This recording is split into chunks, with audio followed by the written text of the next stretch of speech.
kulanti wacan oo wanaagsan daawadayaal saaxiibayaal ku soo dhawaada boggeena YouTube ee Brothers Media Group. Warbixinteena maanta waxaynu ku eegaynaa dagaal faneed oo ka dhacay magaalada London ee cariga Ingiriiska.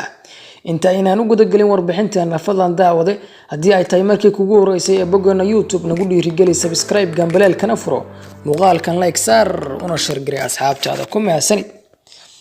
aroos ka dhici lahaa magaalada London ee cariga dalka Ingiriiska ayaa xalay waxa ka dhacay dagaal faneed oo feer la iskugu tagay. Fanaanada Farax Kaftan la jixaaki wacays Xaawakiin oo garab ah iyo fanaanada Faadumiina Sheekh Ilowle ayaa dagaalkani dhex maray. Dagaalkani ayaa waxa uu ka kacay markii fanaanada la jixaaki wacays ay damacday in ay arooska ka qaado hees koobi ah oo lahjada reer xamarka ah.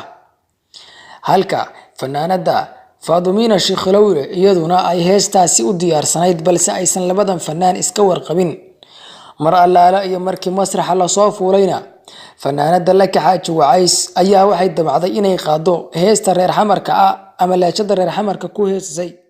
iyadoo aan ognahay fanaanada la jixaaki wacays inaysan ahayn reer xamar ama lahjada reer xamarka aysan heesa ku qaadi jirin. Faadumiina Sheekh Ilowle ayaa tiri la jixaaki wacays ay heesta aniga qaadaya ee adigu hees kala diyaarso. balse la jixaaki wacays ayaa diiday iyadoo halkaas uu ka bilowday dagaal feer iyo haraati la iskula tagay.